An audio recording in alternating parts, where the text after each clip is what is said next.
right, that's it, folks. Great intro. I love the music. I love the graphic. It's my fifth episode of The Road to the Antichrist. Appreciate anybody who's watching now or will watch it later.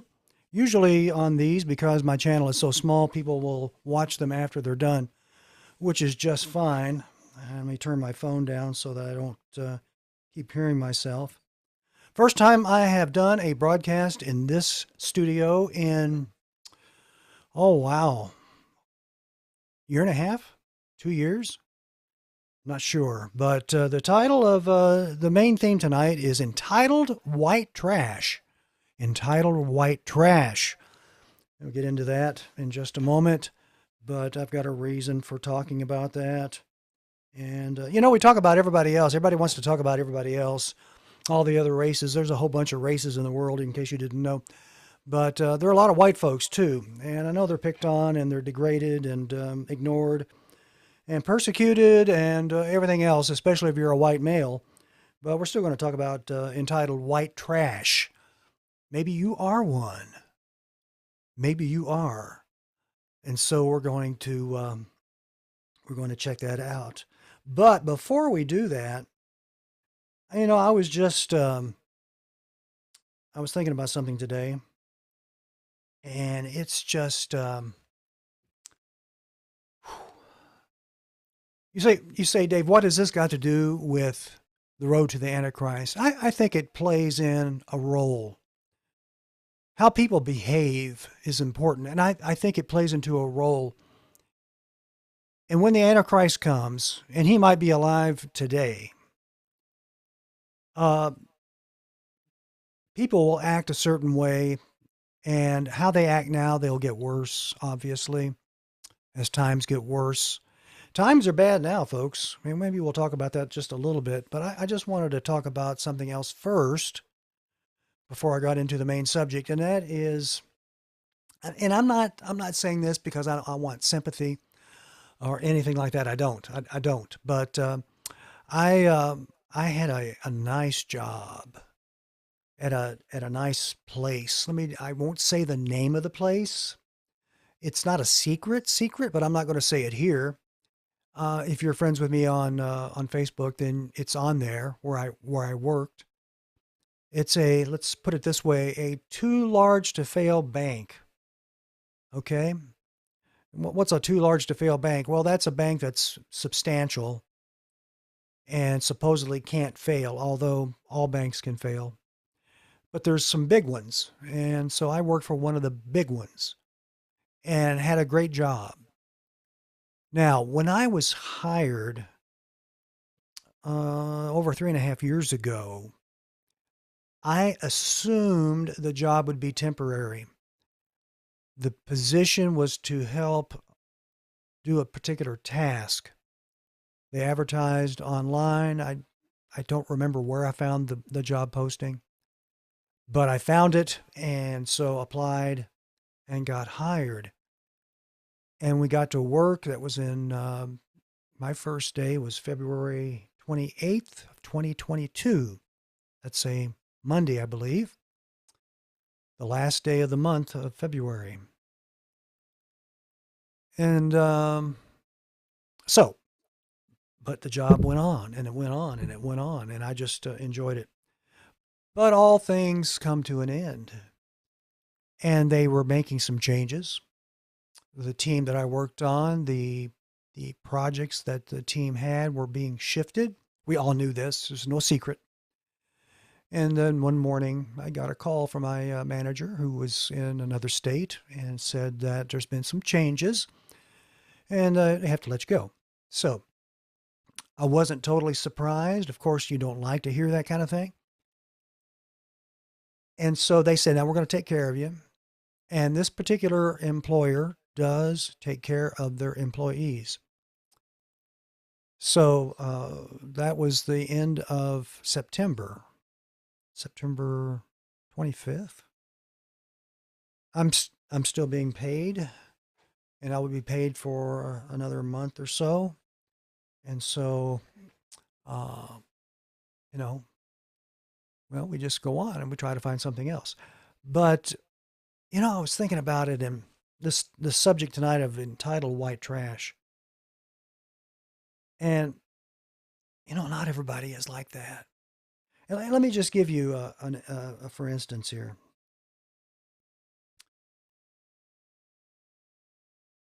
After I was let go, maybe 5 days later, you start to reflect and you think, now I know why she did that.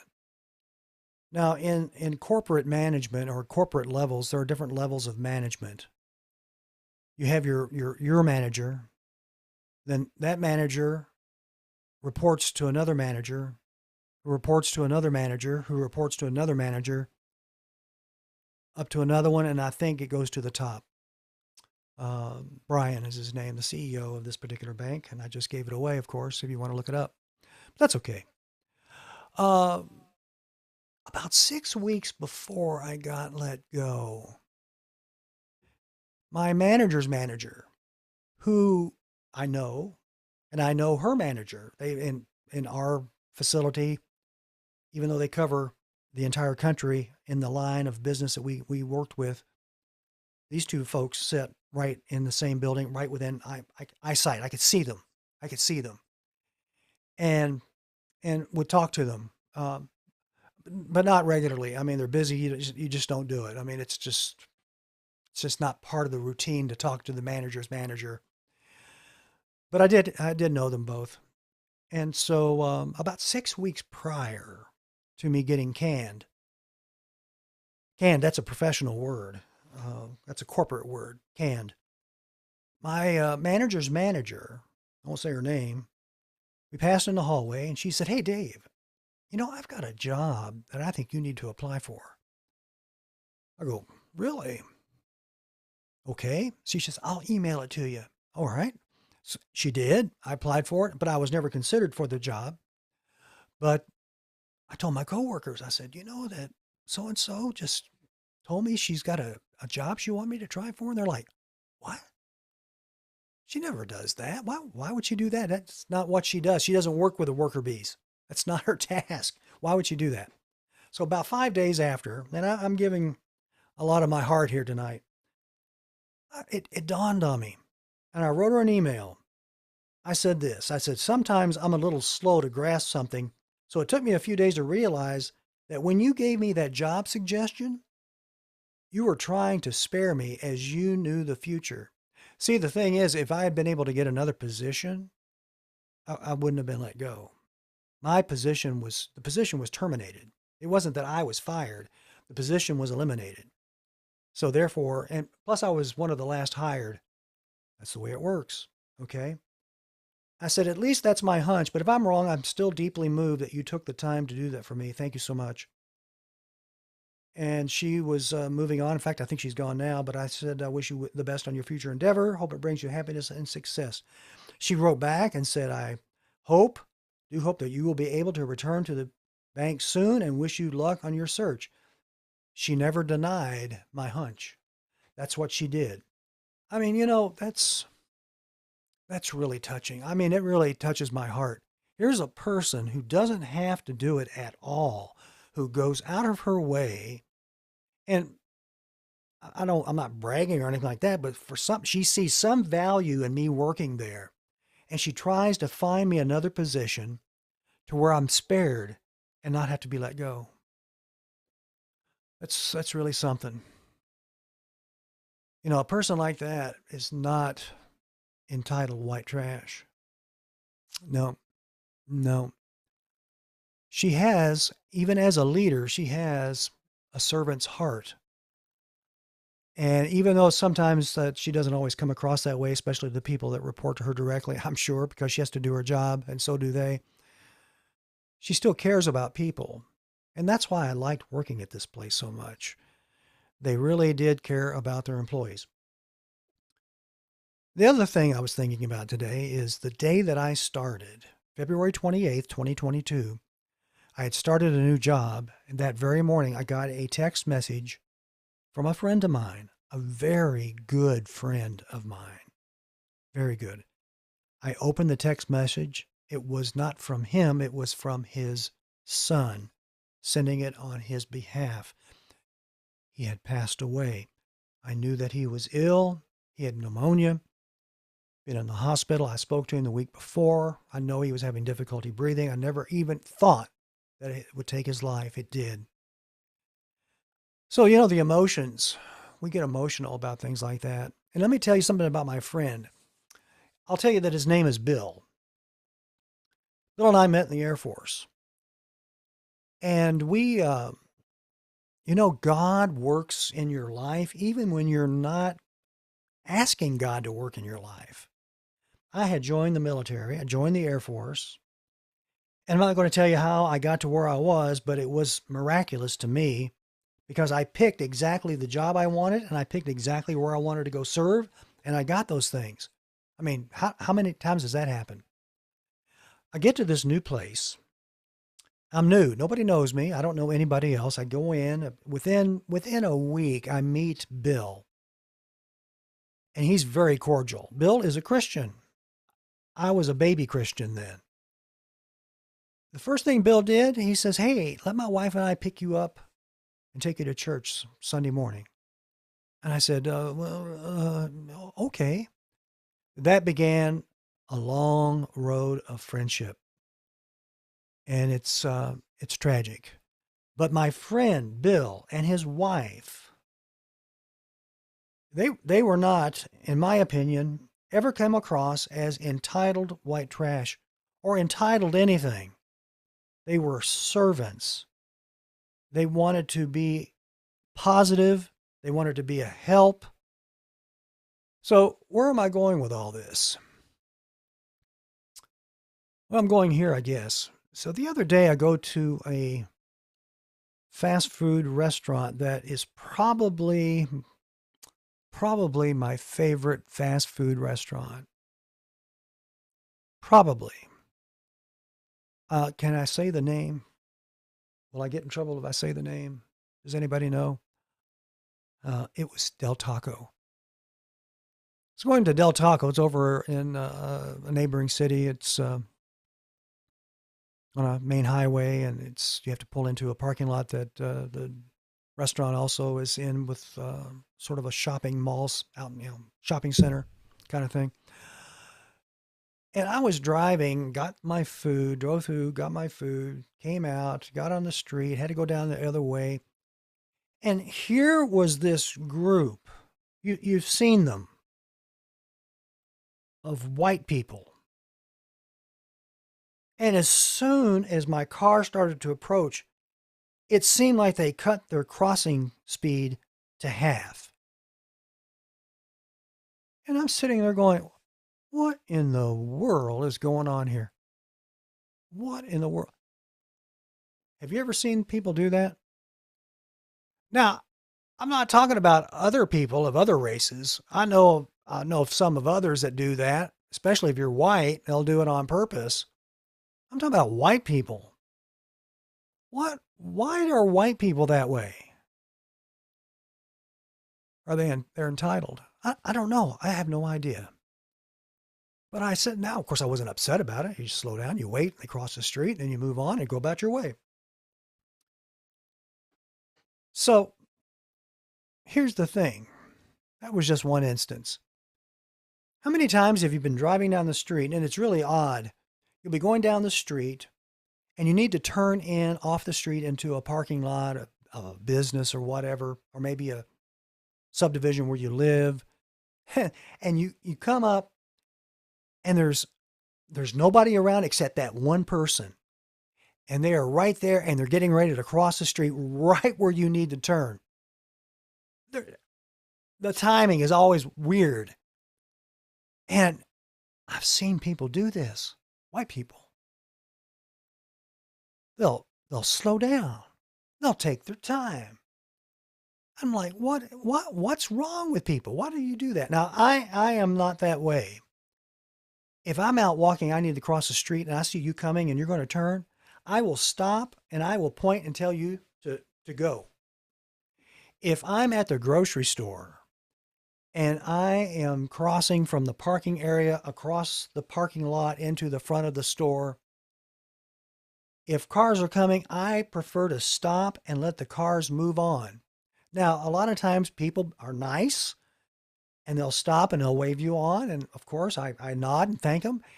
And I just mosey on across. I just take my sweet time. No, I don't. I never do that. I hustle. I get out of the way. Why do white people feel so entitled they can just go out and block traffic and act like absolute snots? I don't get it, and it sort of upsets me. So again, what's that got to do with anything about the road to the Antichrist? Because I believe that that kind of mentality will be even more prevalent in the end times, especially when food is short. You're going to see a lot of wicked things going on then. You see a lot of wicked things going on now. So you want to hear about another entitled group? I don't have it pulled up on my phone or on the website, but maybe you heard it today that Congress, I don't know, maybe you've noticed this or not, but Congress has been out of session for a while. They're closed down because they can't agree on how to spend our money. Now, I have been perfectly happy, content, rejoicing, rejoiceful that Congress has been closed. It's the best thing that's happened. It's better than sliced bread. I mean, it's great. If they're not in Congress, they can't do any damage because that's all they do is damage. What does Congress do? These people come in and they invent things to justify their existence, to spend money, and then argue about how to spend it. It's not even their money. It's your money. It's my money. It's money that doesn't even exist. So when they don't have enough of real money, well, they'll just go out and print some from the Federal Reserve. And that creates inflation. It makes your dollar worth less. And it's been going on for decades. Decades. They're entitled. And most of them are entitled white trash. Now, there are some exceptions. No, nobody's perfect, but I'd like to say that my congressman, Andy Biggs, is a pretty good guy. He's a real good guy. He's running for governor in Arizona. I hope he does well. I don't see any reason why he shouldn't win that race. Went and heard his replacement or his wannabe replacement. We have two good men that are fighting for that position, that open seat in Congress, in our district here in Arizona. And the thing that strikes me about both of them is they seem to have more of a servant's heart. See, either you have a servant's heart or you're a snot. Can I say that? That's a nice way of saying it. You're a snot. You're an entitled brat.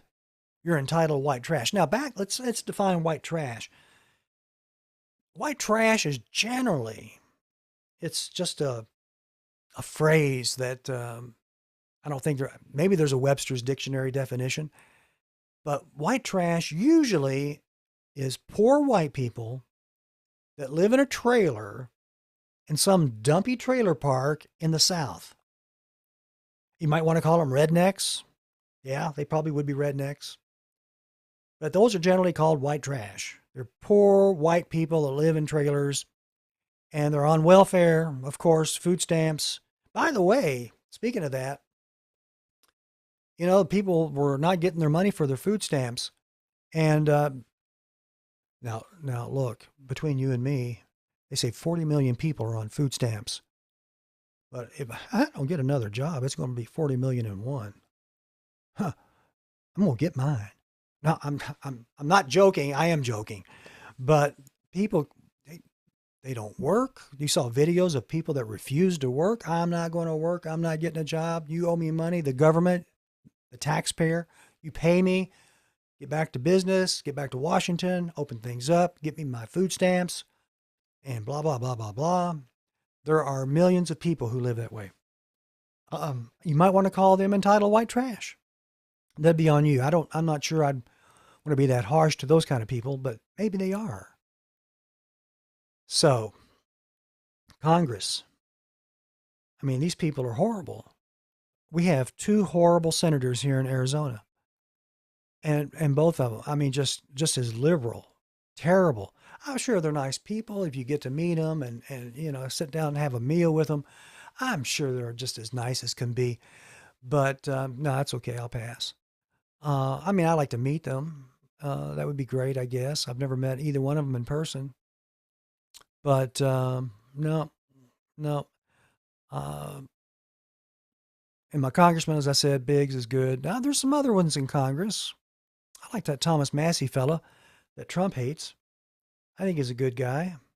I don't think he's entitled. I think he has a servant's heart. Now, what we need in Congress are people that have a servant's heart and obey the Constitution. Boy, if we could have that, yeah, we could have some positive change. But Congress, what do they do? They're going to go back and do what? Spend more money, create more laws to steal your freedom, and all the taxpayers that are leechers off the government. All those folks are excited, of course, that the money's flowing again and they can get their free stuff. But anyway, so I'm just upset tonight about entitled white trash. Folks that are like that, people ought to have a servant's heart. And if you're that way, I feel sorry for you. And you need to be willing to help people and have a helpful attitude and not be so condescending and trashy. So let's look at, let's get on this. Let's look at something here. I've got, if I can get my mouse to work. Where's my mouse at? Hello, where's my mouse? Hello, mouse. Has my mouse quit working? I don't know. I don't see it. It's possible. Let me see. Let me turn it off and turn it back on. There it is. So let me pull this up and let's just scroll through some things here. Current events. This is a good place to go. Antiwar.com. If you want to get some true facts about what's going on in the world, this is a great place to pop into and see what's going on here. What's this? Israeli strike on southern Lebanon kills 4 Israeli settlers. Let's look at this. Israeli settlers beat Palestinian journalists in attack on olive harvest in the West Bank. Okay. Well, we know there's peace in the Middle East, of course, because Trump said so. And so there's I don't understand. This must be some kind of mistake because no Israeli would be going out and attacking Palestinians for anything. But and by the way, on my other videos I've seen, I said, of course, that they're Palestinians only because they live in Palestine. They're just Arabs that live in Palestine. What else we have here? Russia. U.S. replaces Israel as overseer of Gaza aid. Oh, that looks interesting. Let's look at that. U.S.-led coordination center replaces Israel as overseer of Gaza aid deliveries. Let me tell you, friend, if the United States government's involved, you know it's going to be an absolute disaster. Guaranteed. And it's going to cost 5 or 10 times more than it needs to because of it. All right? So, yeah, they're going to hand out the food. What was it, that hurricane where they were in Houston and it took them 5 days to get water to FEMA? That's another disaster. FEMA needs to be wiped out and taken care of, gotten rid of. Took them 5 days to get water to the Astrodome. Yeah, you're gonna count on the government to help you? Yeah, you sound like you're entitled. Are you white? All right. So, a lot of bad things going on in the world, folks. That's about all I've got. I don't want to sit here all night and just ramble on. So that's it. That's all I've got. And I hope that you're having a great week and things are going well for you. Be a servant to your friends and neighbors. Be a help. Don't be a snob. Don't be entitled. And don't be white trash. Thanks for watching this edition of The Road to the Antichrist on the Third Rail. Take care.